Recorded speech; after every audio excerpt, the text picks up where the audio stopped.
আজকে আমরা রিভিউ করব ঋত্বিক রোশনের সেই ক্রিস থ্রি মুভির সেই টিল টু হাই বাতাস সেই গানটি। তো সেই গানটি কিন্তু অসংখ্য কিন্তু জনপ্রিয়তা পেয়েছিল। তো এখনও কিন্তু দর্শকরা কিন্তু সেই গানটি কিন্তু জনপ্রিয়তা দিচ্ছে।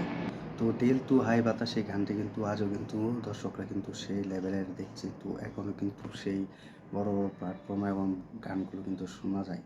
তো সেখানে কিন্তু ঋত্বিক রোশন অভিনয় করেছেন এবং সেই মুভিতে ক্রিস থ্রি মুভিতে কিন্তু 2013 সালে কিন্তু এই মুভিটি কিন্তু রিলিজ দেওয়া হয়। তো সেখানে কিন্তু অভিনয় করেছে ঋত্বিক রোশন এবং প্রিয়াঙ্কা। তো কাঙ্গানা তো সেই লেভেলের কিন্তু সেই মুভিটি ছিল। তো ঋত্বিক রোশনের সেই টিল টু হাই বাতা সেই গানটি কিন্তু অসংখ্য কিন্তু জনপ্রিয়তা পেয়েছে। সেখানে সেই গানটিতে কিন্তু ঋত্বিক রোশন এবং কাঙ্গানা অভিনয় করেছেন। তো দুর্দান্ত কিন্তু কামব্যাক কিন্তু হয়েছিল সেই গানটি।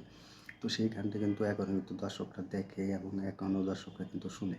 তো ক্রিস থ্রি মুভি যখন আমরা দেখেছিলাম তো বেশি কথা মনে পড়ে ঋত্বিক রোশনের। তো ঋত্বিক রোশন কিন্তু প্যারাশুটের মাধ্যমে কিন্তু এবং যেসব সেই ছাদুর মতো সেই গানটি কিন্তু এবং সেই মুভিটি কিন্তু রিলিজ দেওয়া হয়েছিল। তো এই মুভির রিলিজ কিন্তু 2013 সালে দেওয়া হয়েছিল। তো অন্য লেভেলে কিন্তু এই মুভিটি ছিল।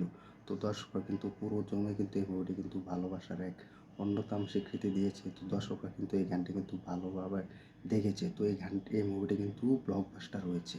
তো এই মুভিটির কিন্তু বাজেট কিন্তু ছিল প্রায় 100 কোটি। তো 500 কোটি টাকার মতো বিজনেস করেছিল তো সেই সময়, তো 2013 সালে। তো এই গানটিতে কিন্তু দিল তু হাই বাতাস এই গানটি কিন্তু এক অন্য লেভেলে ছিল। তো এই গানটি কিন্তু এক বড় বড় পারফরমেন্স দিয়েছিল। সেখানে কিন্তু কাঙ্গানা সে অভিনয় করেছেন এবং ঋত্বিক রোশনকে দেখা যায় সেই গানে কিন্তু ডান্স হিসেবে এবং পারফরমেন্স করতে। তো আমরা সকলে জানি যে ঋত্বিক রোশন একজন ডান্স কোরিওগ্রাফার। তো তার দুর্দান্ত কিন্তু ডান্সগুলো কিন্তু দর্শক এবং ভক্তরা দেখে এবং এটা কিন্তু পুরো ভাইরাল হয়ে যায়। আমরা দেখেছি যে তার কিছু কিছু ডান্স কিন্তু ওয়ার টু এবং ওয়ার মুভিতে কিন্তু দেখতে পেয়েছিলাম। তো দুর্দান্ত কিন্তু কামব্যাক করেছিল। তো সেই ক্রিস থ্রি এবং ক্রিস ফোরে কিন্তু সেই দুর্দান্ত কিন্তু কামব্যাক করেছিল আমাদের সুপারস্টার ঋত্বিক রোশন। তো ঋত্বিক রোশনের ভক্তরা আছে প্রচুর, কারণ এই মুভিটি যখন আমরা দেখেছিলাম ক্রিস থ্রি 2013 সালে, সেই অনুযায়ী কিন্তু আরও আমরা অন্য লেভেলে কিন্তু দেখতে পেয়েছিলাম যে বলতাম যে ক্রিস ফোর এবং ক্রিস ফাইভ কবে আসবে। তো সেই দিনটির জন্য কিন্তু আমরা পুরো অপেক্ষায় ছিলাম।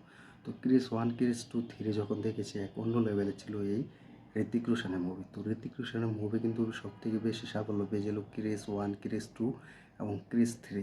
তো ক্রিস থ্রি কিন্তু এক দুর্দান্ত কিন্তু কামব্যাক ছিল, যেখানে কিন্তু ঋত্বিক রোশন প্রিয়াঙ্কা এবং কাঙ্গনা কিন্তু অভিনয় করেছিল।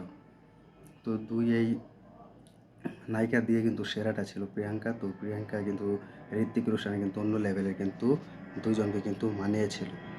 তো এখনও কিন্তু সেই ঋত্বিক রোশনের কিন্তু সেই ক্রিস থ্রি মুভিরে কিন্তু এখনও দর্শকরা কিন্তু জনপ্রিয়তা পায়।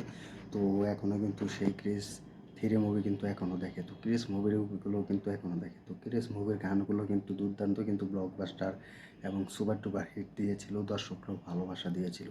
তো হলে কিন্তু গিয়েছিল। তো 100 কোটি টাকা বাজেটে মুভি মাত্র অনায়াসে কিন্তু 500 কোটি টাকার মতো কিন্তু বিজনেস বিজনেস করেছিল। তো এখনও কিন্তু ভক্তরা কিন্তু এবং দর্শকরা কিন্তু প্রচুর অপেক্ষা আছে ক্রিস ফোর দেখার জন্য। তো ক্রিস ফোরও কিন্তু 2025 সালের শেষ দিক দিয়ে আসতে চলেছে। তো দর্শকরা কিন্তু এটার জন্য পুরো এক্সাইটেড হয়েছে। তো সুপারস্টার ঋত্বিক রোশনও কিন্তু পুরো অপেক্ষায় আছে যে এই মুভিটি দেখার জন্য এবং এই মুভিটির শ্যুট এবং শ্যুটিং রিলিজ ডেট জানানোর জন্য।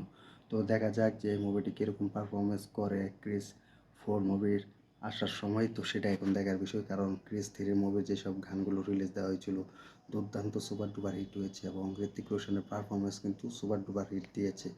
তো ডায়লগও কিন্তু দুর্দান্ত ছিল।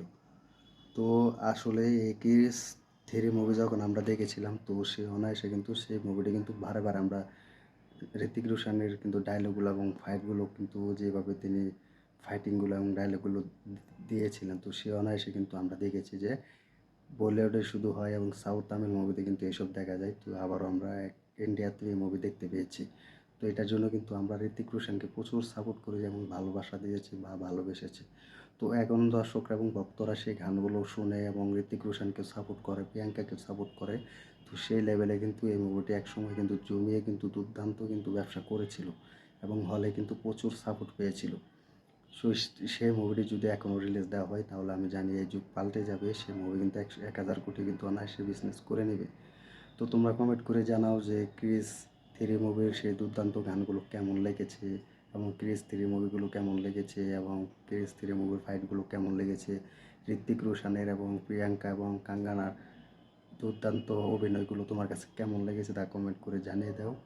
আর আমাদের ভিডিওটি ভালো লাগলে লাইক কমেন্ট করে শেয়ার করে সাথে থাকবে। আমাদের ইউটিউব চ্যানেল নতুন হয়ে থাকলে চ্যানেলটি সাবস্ক্রাইব করে সাথে থেকো আর দেখতে থেকো নতুন ভিডিও। তো দেখা হবে নতুন ভিডিওতে এবং নতুন আপডেট নিয়ে। ধন্যবাদ সবাইকে এতক্ষণ সাথে থাকার জন্য।